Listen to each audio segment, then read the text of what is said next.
నమస్తే, welcome to image news. ముందుగా headlines చూద్దాం.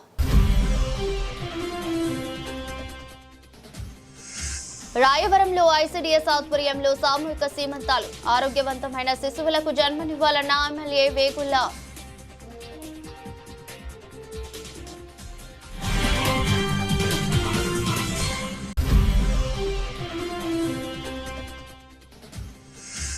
కూటమి ప్రభుత్వం అధికారంలోకి వచ్చినప్పటి నుంచి మాలలపై కుట్రపూరిత విధానాలు. పోలవరం తహసీల్దార్ కార్యాలయం వద్ద ధర్నా.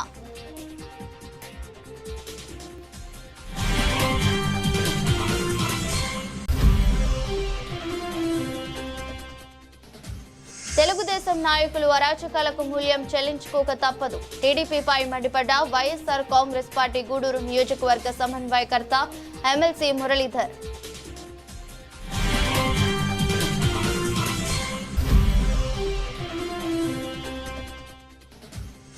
నాయుడుపేటలోని అర్బన్ సిఐ బాబి రోడ్డు ప్రమాదాల నివారణపై వినూత్న ప్రచారం. ద్విచక్ర వాహనాలు నడిపే వారి దగ్గర హెల్మెట్లను కొనుగోలు.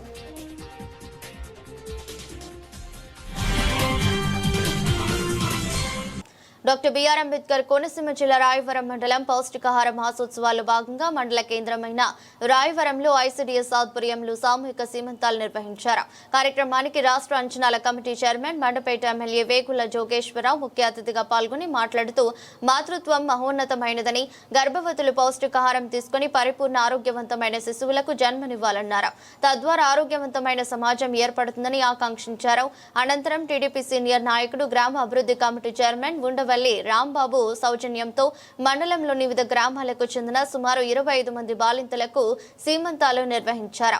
పౌష్టికాహారంతో కూడిన భోజనాలు ఏర్పాటు చేశారు. ఈ కార్యక్రమంలో సిడిపిఓ పూర్ణిమ, ఎంపీడీఓ ఎన్ కీర్తి స్పందన, ఎంఈఓ వై సూర్యనారాయణ, ఐటీడీపీ సభ్యుడు దొంతం శెట్టి బాల, ఐసీడీఎస్ సూపర్వైజర్లు, అంగన్వాడీ కార్యకర్తలు, ఆయాలు పాల్గొన్నారు.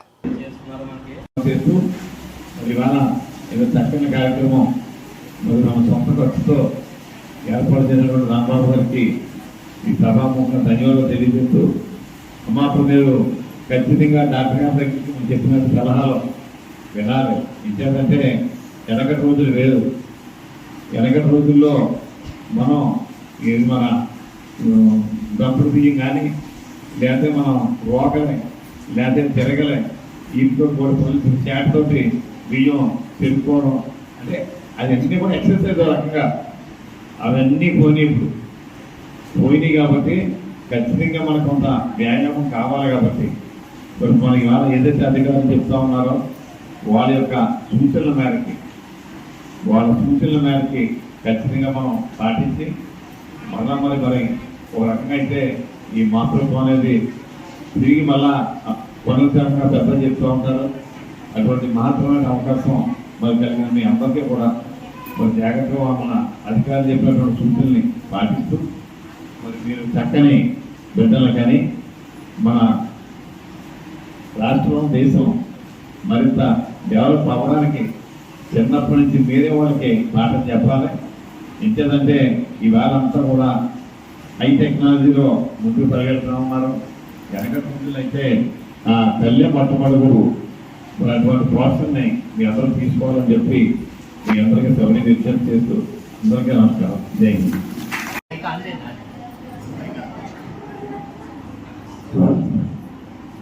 రాయవరం మండలం రాయవరం గ్రామంలో మన సీమంతాల కార్యక్రమాన్ని చేసిన గౌరవనీయులైన మన మండపేట నియోజకవర్గ ఎమ్మెల్యే గారిని వేగుల జోగేశ్వర గారిని,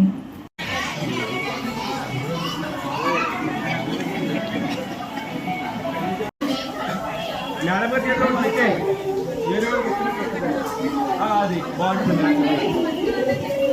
చాలా పట్టుకోండి అంతే సార్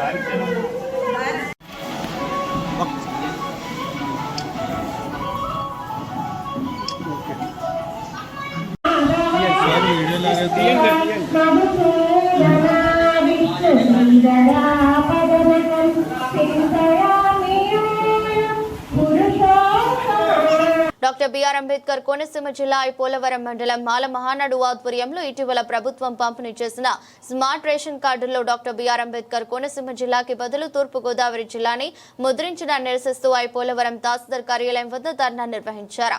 కూటమి ప్రభుత్వం అధికారంలోకి వచ్చినప్పటి నుంచి మాలలపై కుట్రపూరిత విధానాలు అవలంబించడం జరుగుతుందన్న మాల మహానాడు జేఏసీ నాయకులు మండిపడ్డారు. స్మార్ట్ రేషన్ కార్డులో డాక్టర్ బిఆర్ అంబేద్కర్ కోనసీమ జిల్లా పేరును ప్రభుత్వ ఖర్చులతో ముద్రించి పంపిణీ చేయాలని, లేకపోతే దశలు వారే ఉద్యమం చేపడతామని మాల మహానాడు జేఏసీ హెచ్చరించింది. కార్యక్రమానికి పోలవరం మాల మహానాడు మండల అధ్యక్షులు రేవు శ్రీను, ఒడ్డి గౌతమ్, మొలపర్తి శ్రీను, కాశీదుర్గ భవానీ, ఒంటరి లావరాజు, గుంటూరు శివరాజు తదితరులు నాయకత్వం వహించారు. అంబేద్కర్ జిల్లా పేరును ప్రభుత్వమే ముద్రించాలి. స్మార్ట్ రేషన్ కార్డులో అంబేద్కర్ జిల్లా పేరును, రేషన్ కార్డులో అంబేద్కర్ జిల్లా పేరును, రేషన్ కార్డులో అంబేద్కర్ జిల్లా పేరును, అంబేద్కర్ పేరును వెంటనే, రేషన్ కార్డులో అంబేద్కర్ పేరును వెంటనే, రేషన్ కార్డులో అంబేద్కర్ పేరును వెంటనే.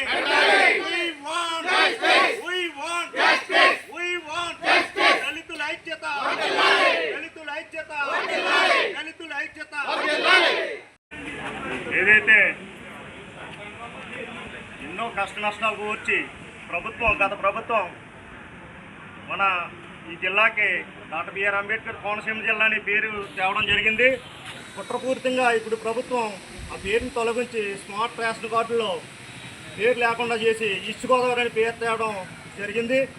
కానీ ఫస్ట్ నుంచి ఈ ప్రభుత్వం వచ్చిన మొదటి నుంచి కూడా దళితులపై, మాలలపై వివక్ష చేయడం కొనసాగుతుంది. అదే విధంగా అదే ప్రాతిపదికన ఈ కార్డుల్లో అంబేద్కర్ పేరు లేకుండా చేసి ఈస్ట్ గోదావరి అని చేయడం జరిగింది.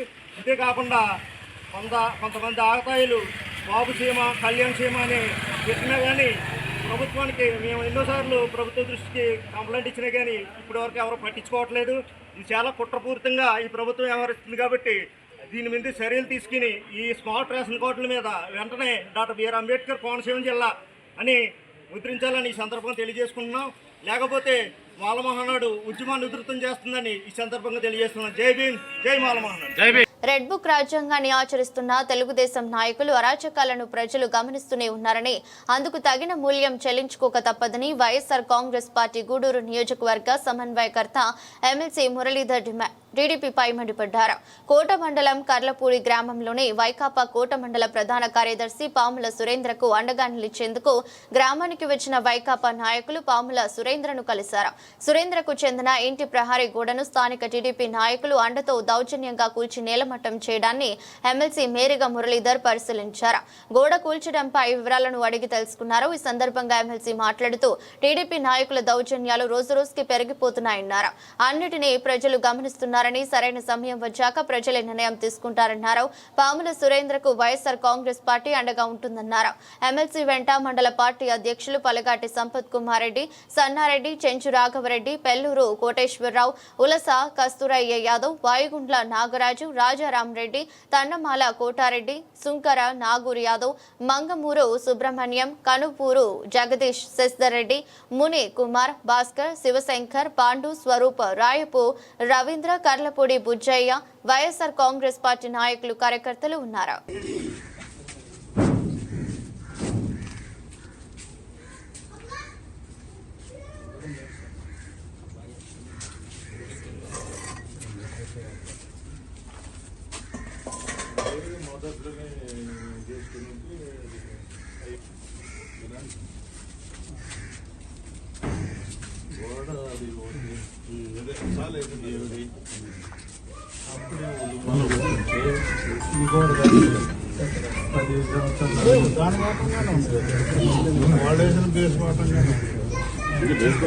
ఉన్నది వాళ్ళు మేము వచ్చినప్పుడు వాళ్ళు పెద్ద కొడుకు ఏమన్నారు, ఆ పొర కట్టేసుకుంటారు, దీనేం కొట్టబడలేదు. ఈ లోపల రాజకీయం మార్చేది. పెద్ద కొడుకు కూడా ఐదు కూడా కొట్టాడు. అప్పుడు ఎందుకు గోడలు కొట్టడం, నీకైనా ఉంటుంది, ఎవరికైనా ఉంటుంది అన్నాడు. కాపురం నేను నీతో మాట్లాడలేదు. మేము గమనం కాదు, మేము వచ్చినప్పుడు జరిగింది చెప్పుకున్నాం. ఒక గోడ కట్టాలంటే వాడు ఎంత మిత్రులు నీళ్ళు ఎంత ఉన్నది, నీళ్ళు ఎంత వాళ్ళు మేము రోడ్లో మట్టి తీయమన్నాం. రోడ్లో మట్టి తీసిందని రోడ్లో మట్టి తీయమని దానికి దీని వాళ్ళు పెడతారు వాళ్ళు. పంచాయతీ రోడ్లో మట్టి తీయాలి కదా వాళ్ళు. దౌర్జన్యం ఏంది మట్టి తీయకుండా? అది ఆమె చోట చెప్పమను ఎవరినైనా. సార్ ఎస్ఐ దగ్గర నుండి కొట్టించాడు. ఎస్ఐ చెప్పి దగ్గర నుండి కొట్టించాడు. తిరుపతి జిల్లా నాయుడుపేటలోని అర్బన్ సిఐ బాబీ రోడ్డు ప్రమాదాల నివారణపై వినూత్న ప్రచారం చేశారు. హెల్మెట్ లేకుండా ద్విచక్ర వాహనాలను నడుపుతున్న వారికి ఫైన్ కట్టు లేదా హెల్మెట్ పట్టు అనే విధానంగా ద్విచక్ర వాహనాలు నడిపే వారి దగ్గర హెల్మెట్లను కొనుగోలు చేయించారు. అంతటితో ఆగకుండా రోడ్డు ప్రమాదం గురైన వారి పట్ల, వారి కుటుంబాల పట్ల జరుగుతున్న సంఘటనలను గురించి ప్రజలకు తెలిపారు.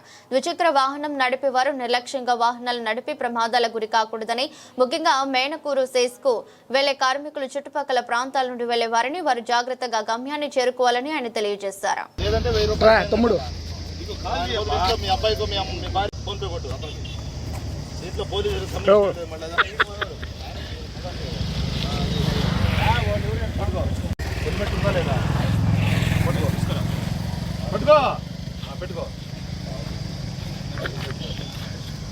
వెనకాల ఎక్కడికైనా పనికి వస్తుంది. ఉన్న 2 తీసుకోవాలి. ఈరోజు నువ్వు 1000 రూపాయలు ఫైన్ కట్టేటంటే హెల్మెట్ అంటే ఇంపార్టెంట్.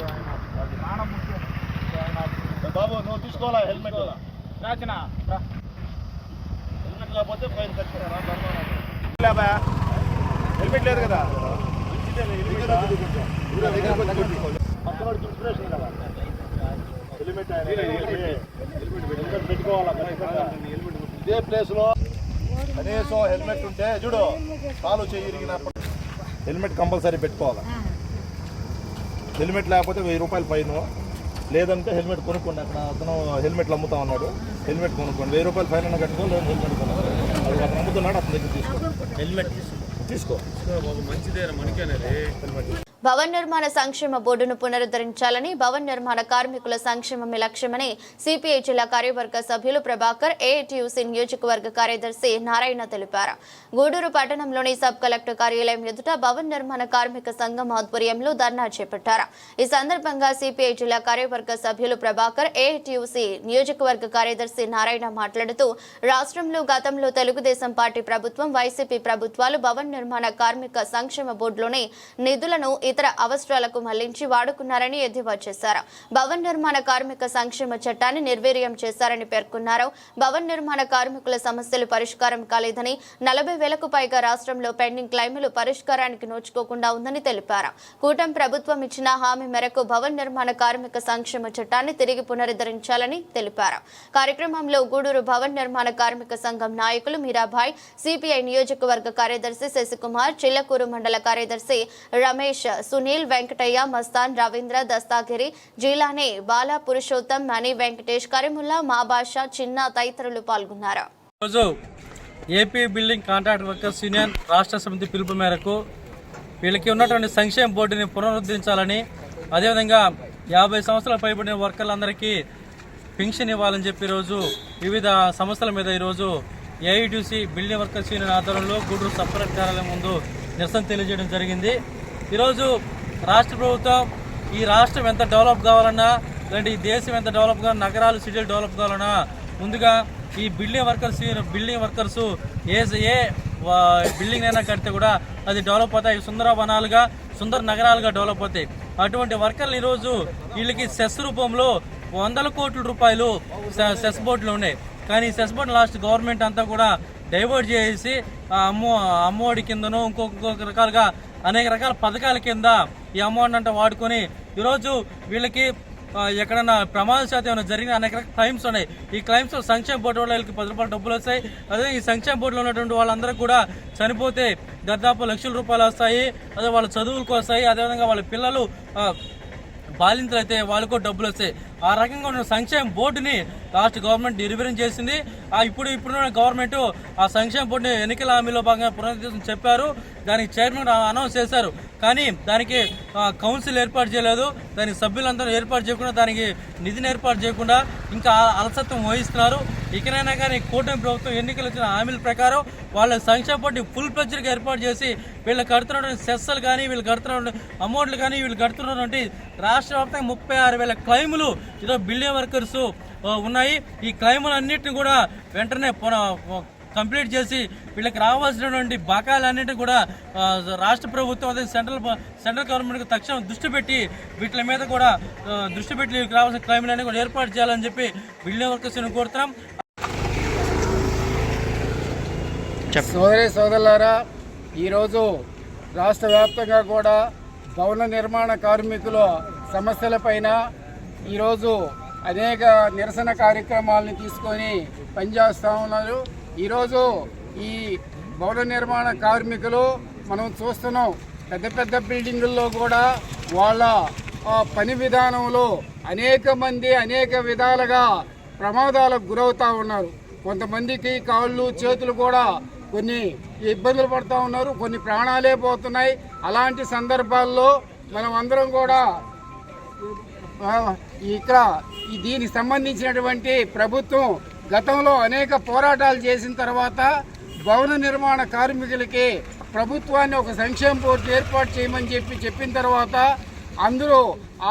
అది ప్రభుత్వం కూడా ఆలోచించి దానికి ఈ సంక్షేమ బోర్డుని ఏర్పాటు చేయడం జరిగింది.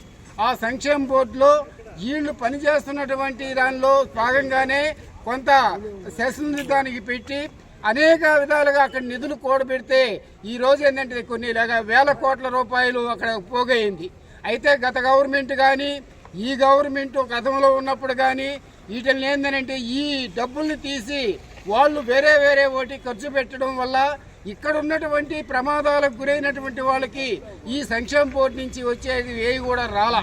కాబట్టి వాళ్ళు ఏంటంటే దాన్ని సంక్షేమ బోర్డుని మళ్ళీ పునరుద్ధరించాలని చెప్పి ఏఐటీసీ ఆధ్వర్యంలో ఉన్నటువంటి భవన నిర్మాణ కార్మికులు రాష్ట్ర వ్యాప్తంగా కూడా అనేక దఫాలు చెప్పినప్పటికీ కూటమి ప్రభుత్వం ఏంటంటే గతంలో ఏం చెప్పింది, మేము అధికారంలోకి వస్తే ఈ బోర్డుని మళ్ళా పునరుద్ధరిస్తామని చెప్పారు.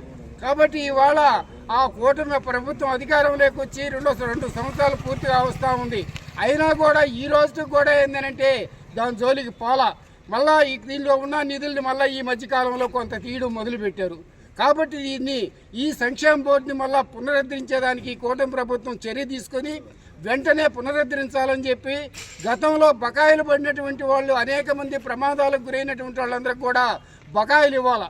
వాళ్ళందరికీ కూడా బకాయిలు ఇచ్చి దీన్ని ఆపదలోకి వచ్చినటువంటి వాళ్ళందరికీ కూడా ప్రమాదాలకు గురైనటువంటి వాళ్ళందరికీ కూడా ఈ సంక్షేమ బోర్డు కాపాడాలని చెప్పి మేము ఈ సందర్భంగా నిరసన కార్యక్రమాన్ని తెలియజేస్తా ఉన్నాం. కాబట్టి దీనికి ప్రతి ఒక్కరు కూడా దీనికి మద్దతు ఇచ్చి ఇవాళ సంక్షేమ బోర్డుని మళ్ళా పునరుద్ధరించే విధంగా చర్యలు తీసుకోవాలని కోరు.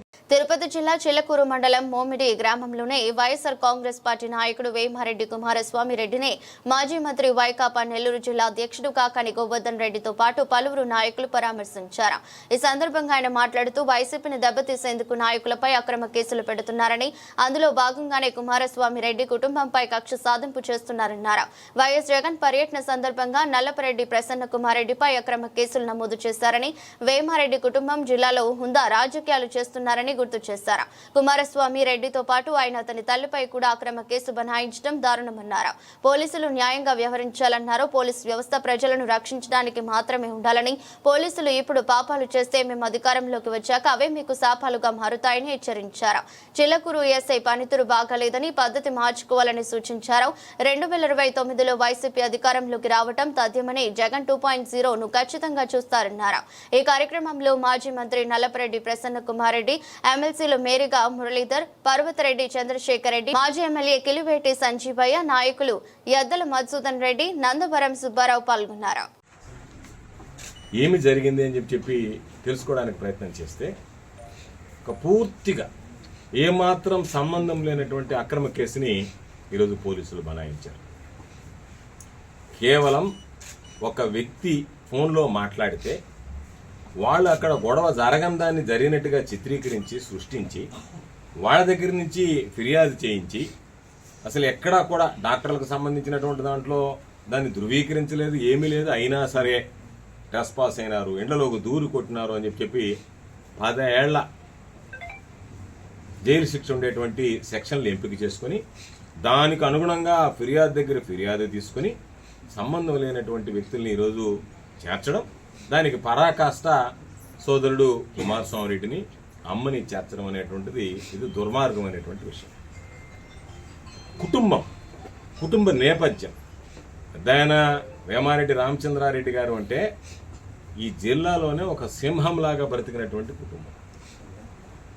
ఇండిపెండెంట్గా ఎమ్మెల్యేగా చేశాడు, ఎమ్మెల్సీగా చేశాడు, జిల్లా కేంద్ర సహకార బ్యాంక్ అధ్యక్షుడిగా పనిచేశాడు. ఎంత హుందా రాజకీయాలు నడిపినటువంటి కుటుంబం. ఆ తర్వాత సుందరన్న పరంపరను కొనసాగించాడు. ఈరోజు పాపం కుమార్ అదేవిధంగా తండ్రి తాతల బాటలో నడుస్తుంటే ఆయన వైఎస్ఆర్ కాంగ్రెస్ పార్టీ పక్షాన నిలబడ్డాడు కాబట్టి వైఎస్ఆర్ కాంగ్రెస్ పార్టీకి బలంగా ఉన్నాడు, బలమైనటువంటి నాయకత్వం ఉంది. రాబోయేటువంటి రోజుల్లో వీళ్ళందరూ కూడా మేరిగ మురళీధర్ గారికి అండదండలు అందిస్తారు. వైఎస్ఆర్ కాంగ్రెస్ పార్టీ విజయం సాధించబోతుంది. ఇప్పటికే వైఎస్ఆర్ కాంగ్రెస్ పార్టీ మీద ప్రజల్లో నమ్మకం, విశ్వాసం పెరిగింది. జగన్మోహన్ రెడ్డి గారి నాయకత్వాన్ని తిరిగి కోరుకుంటున్నారు. ఆ నేపథ్యంలో వీటన్నిటిని అణగదొక్కాలి అంటే స్థానికంగా ఉండేటువంటి వాళ్ళందరినీ టార్గెట్ చేసి వాళ్ళని ఇబ్బందులు పెట్టి జైలు పాలు చేయాలనేటువంటి ఒక దుర్మార్గమైనటువంటి ఆలోచన ఈ కూటమి పాలన చేస్తుంది. దానిలో భాగంగా నేను కూడా దాదాపుగా 86 రోజులు జైలు శిక్ష అనుభవించాను. లేనటువంటి కేసులు, అక్రమమైనటువంటి కేసులు, అనేక రకాలైనటువంటి కేసులు, కేవలం వాంగ్మూలాలతో కూడినటువంటి కేసులు 7. నా మీద కూటమి ప్రభుత్వం వచ్చిన తర్వాత 14 కేసులు పెట్టారు. పక్కకు వచ్చి చూస్తే పాపం ప్రసన్నన్న ఇంటి మీద దాడి చేసినటువంటి వ్యక్తులు జగన్మోహన్ రెడ్డి గారు పరామర్శించడానికి వస్తే వాళ్ళ మనుషులందరి మీద లాఠీ చార్జ్ చేసి ప్రసన్నతో సహా మిగతా వాళ్ళందరి మీద అటెంప్ట్ ఆఫ్ మర్డర్ కేసు పెట్టారు. రామిరెడ్డి ప్రతాప్ కుమార్ రెడ్డి మీద అక్కడ లేనటువంటి వ్యక్తి మీద తీసుకెళ్లి ఎక్కడో ఆయన ఉంటే ఆయన పాపం ఆయన మీద 307 పెట్టి ఈరోజు ఆయన మీద అక్రమమైనటువంటి కేసు బనాయించారు. మేము అడిగేది ఈ కేసులన్నీ మీరు ఒక్కొక్కరి మీద బనాయిస్తూ పోతున్నారు. ఒక్కటే విషయం, ఈరోజు ఎఫ్ఐఆర్ కాపీ మా దగ్గర ఉంది. ఈ ఎఫ్ఐఆర్ కాపీలో ఎక్కడన్నా వాళ్ళ పాత్ర ఉంది అనేటువంటిది ఉందా అంటే దీనిలో ఏమన్నారు, వాళ్ళ ప్రోద్బలంతో అని చెప్పి కంప్లైంట్ ఇచ్చారు.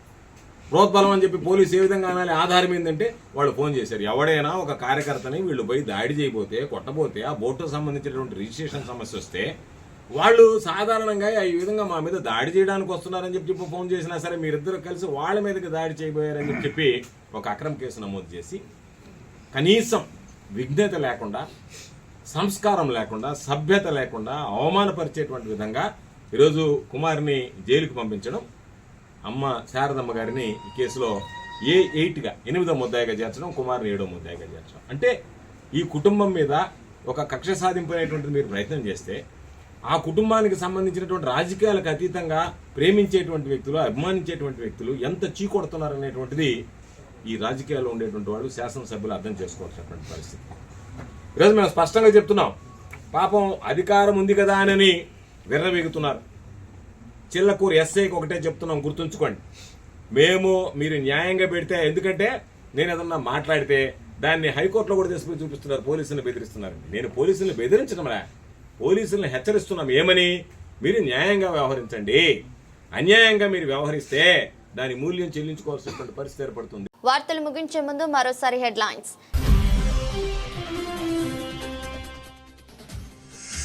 రాయవరంలో ఐసీడీఎస్ ఆధ్వర్యంలో సామూహిక సీమంతాలు. ఆరోగ్యవంతమైన శిశువులకు జన్మనివ్వాలన్న ఎమ్మెల్యే వేగుల్లా.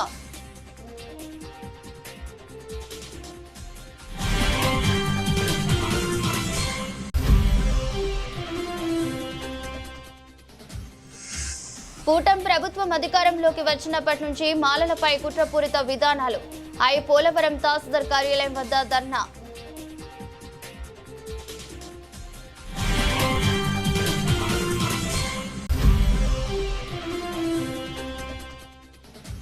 తెలుగుదేశం నాయకులు అరాచకాలకు మూల్యం చెల్లించుకోక తప్పదు. టీడీపీపై మండిపడ్డ వైఎస్ఆర్ కాంగ్రెస్ పార్టీ గూడూరు నియోజకవర్గ సమన్వయకర్త ఎమ్మెల్సీ మురళీధర్.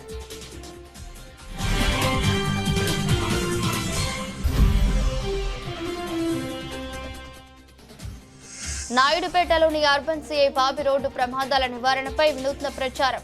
ద్విచక్ర వాహనాలు నడిపే వారి దగ్గర హెల్మెట్లను కొనుగోలు.